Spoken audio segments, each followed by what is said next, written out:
वंदे मातरम। बंधुओं, एक बार गौतम ऋषि ने कहा था कि जीवन की निरंतरता ही प्रश्न करने में है, क्योंकि सत्य पे जो आवरण है उसको हटाने का और कोई मार्ग नहीं है।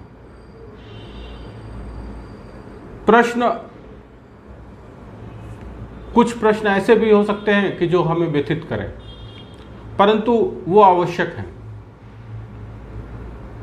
आज हम बात कर रहे हैं, अभी विजयदशमी के दिन हरियाणा में कुछ लोगों ने प्रश्न किया। वास्तव में उसमें थोड़ी बहुत उद्दंडता भी थी।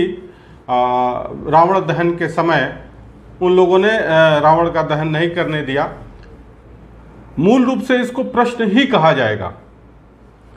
और सही कहें तो हमारे देश में अगर हम बात करें भारतवर्ष की, तो प्रश्न पूछने और उत्तर देने की एक बहुत शुद्ध और महान परंपरा रही है।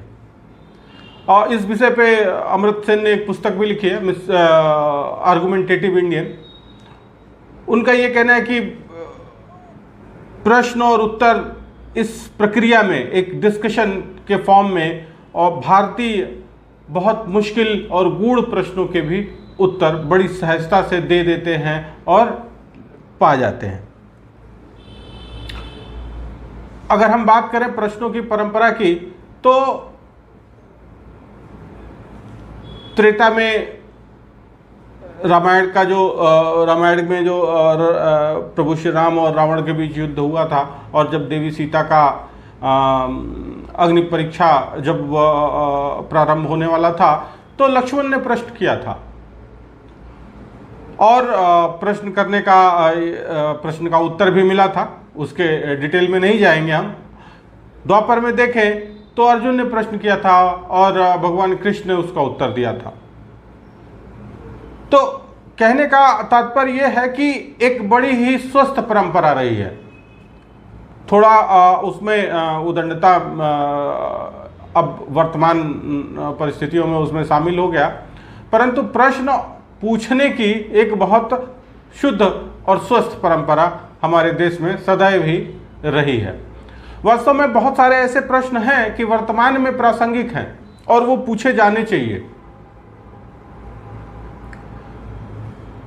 जो अभी तत्कालिक एक जो स्थिति बनी है, उस पे अगर हम कहें तो मेरा व्यक्तिगत विचार ये है कि ज़्यादातर समस्याएं कहीं ना कहीं व्यक्ति और विचार में भेद न कर पाने के कारण उत्पन्न हुई हैं। अगर हम प्रभु श्री राम और रावण के बीच जो युद्ध हुआ उसके तुरंत बाद की बात करें, तो भगवान राम ने लक्ष्मण को भेजा था कि आप जाइए और रावण से ज्ञान लीजिए। कहने का तात्पर्य क्या है?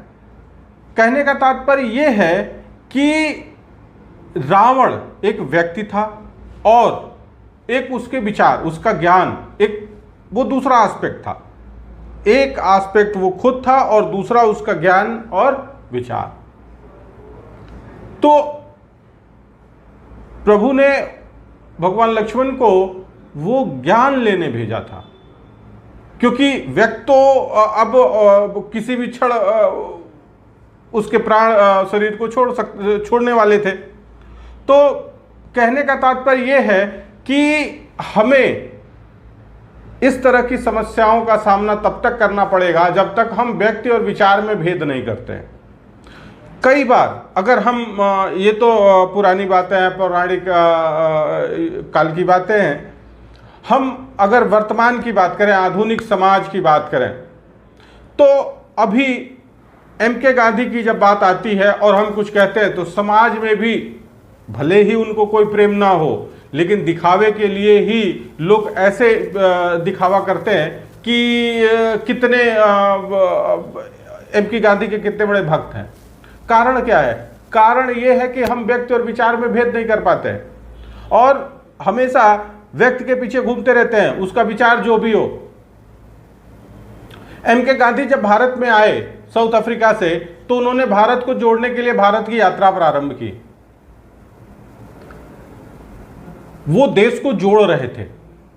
उन्होंने उसके बाद आंदोलन किए। धीरे धीरे वो जिस तरह से शुरुआत किए थे या जो विषय लेके चले थे वो खुद उससे भटक गए। उनको भाई देखिए, एक कहते हैं कि लालच सबको होता है। लालच केवल ऐसा नहीं है कि रुपए पैसे का लालच या भोजन का लालच ही लालच है। ये छोटी छोटी साधारण लालच है। जो जितना बड़ा आदमी होता है उसका लालच भी उतना ही बड़ा होता है। पंडित जवाहरलाल नेहरू को प्रधानमंत्री बनने का लालच था और वो उसके लिए कुछ भी दांव पे लगाने के लिए तैयार थे। उसी प्रकार एम.के. गांधी को महान बनने का लालच था और वो उसके लिए कुछ भी दांव पे लगा सकते थे और लगाने के लिए तत्पर थे। और इसके लिए उन्होंने भारतवर्ष की सनातन परंपरा, उस परंपरा को मानने वालों को ही दांव पे लगा दिया, इवन राष्ट्र को दांव पे लगा दिया। भाई लोहिया जी ने एक पुस्तक लिखी कि भारत विभाजन के शत्रु कौन। उसमें उन्होंने बड़े सबसे पहले कहा कि वो खुद को कहते हैं कि भाई मेरे सामने सब कुछ हो रहा था और मैं देखता रह गया, तो सबसे बड़ी जिम्मेदारी तो हमारी है। तो कहने का तात्पर्य यह है कि गांधी जी जब देश को जोड़ रहे थे तो हम गांधी जी के साथ खड़े थे, और गांधी जी जब देश को बांट रहे थे तो भी हम उनके साथ खड़े थे। क्यों? क्योंकि हमने विचारों पर ध्यान न देकर व्यक्ति को पकड़ लिया। वास्तव में वो स्वयं अपने विचारों पे उस समय टिके हुए नहीं थे। इसी प्रकार अगर हम वर्तमान की बात करें तो भाई जितने भी नेता हैं राजनीति में, जितने लोग हैं, सबके पास समर्थन है। जितने एक तरह से कहे धर्म का व्यापार करने वाले जो हैं, सबके पास समर्थक हैं। क्यों हैं? ये हमारे और आपकी वजह से है, क्योंकि हम व्यक्ति और विचार में भेद नहीं कर पाते।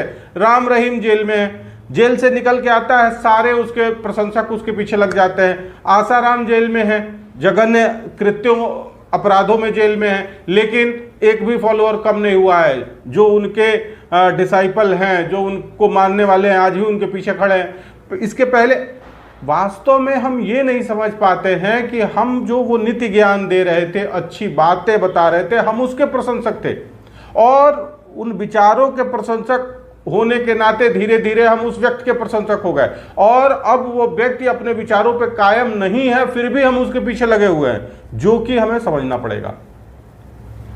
राजनीति में हम देखें तो बिहार में अगर हम बात करें तो लालू को समर्थन कहां से मिला? जेपी आंदोलन से। एक राष्ट्रव्यापी आंदोलन था, हम कहें कि किसी अच्छे उद्देश्य के लिए किया जाने वाला आंदोलन था। तो उस आंदोलन में सहभागिता के कारण लालू को समर्थन मिला। लेकिन उसके बाद उस समय लालू ने कहा था कि अगर कभी हम जीवन में किसी घोटाले या किसी इस तरह के कृत्य में पाए जाएं तो हमको गौ मांस खाने का दोष लगे।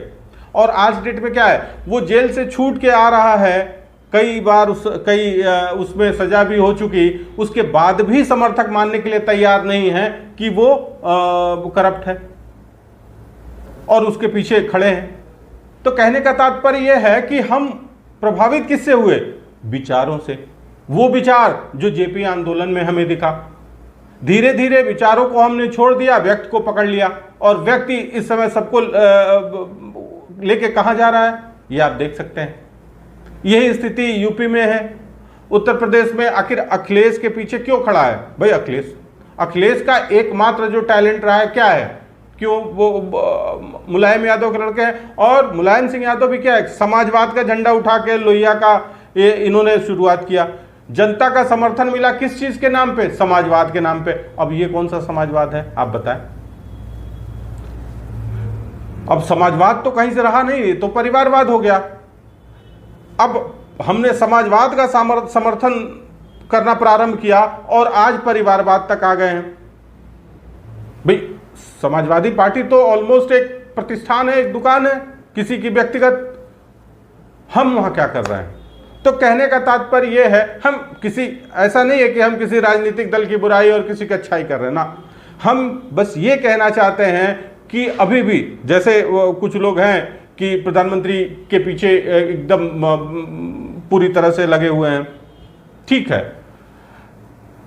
हमारा ये कहना है कि भाई अगर कल को वो कुछ ऐसा काम करने लगे तो राष्ट्र हित में ना हो और फिर भी हम उनके पीछे खड़े, अगर हमारा जो एक निष्ठा है अगर उस व्यक्ति में हो जाएगी तो हम कल वो कुछ अनिष्ट करेगा तो भी हम उसके साथ लगे रहेंगे, जो कि राष्ट्र हित में ठीक नहीं है। अतः हमको कहीं ना कहीं ये निर्णय लेना ही पड़ेगा कि व्यक्ति का समर्थन कहां तक करना है। उससे पहले ये निश्चित करना है कि हमको व्यक्ति का समर्थन करना है कि विचारों का समर्थन करना है। तो कहने का तात्पर्य यह है कि किसी भी कोई भी व्यक्ति है, ऐसा नहीं है कि वो पूरी तरह से अच्छा हो सकता है या पूरी तरह से खराब हो सकता है, भले ही रावण क्यों ना हो। रावण भी परम विद्वान था, उसके अंदर हो सकता है बुराइयां ज्यादा हो लेकिन 2-4 अच्छाइयां तो रही होंगी ना। तो वैसे ही हर व्यक्ति के अंदर अच्छाई बुराई है, लेकिन हमें यह देखना है कि कौन सी विचारधारा या व्यक्ति के विचार राष्ट्र हित में है कि नहीं है, समाज के हित में है कि नहीं है, और यदि हैं तो हम उसके साथ हैं, अगर नहीं हैं तो हम उसके साथ क्यों रहेंगे। जब व्यक्ति स्वयं अपने विचारों पर नहीं है तो फिर वो ऐसे व्यक्ति के साथ कैसे रहा जा सकता है। तो ये जो प्रश्न अभी वर्तमान में उत्पन्न हुआ है वो प्रासंगिक है और उस पर एक चर्चा, चिंतन और मंथन होना चाहिए कि आखिर ऐसा क्यों है। आज के लिए इतना ही। इस प्रश्न पे आप विचार अवश्य करें। धन्यवाद।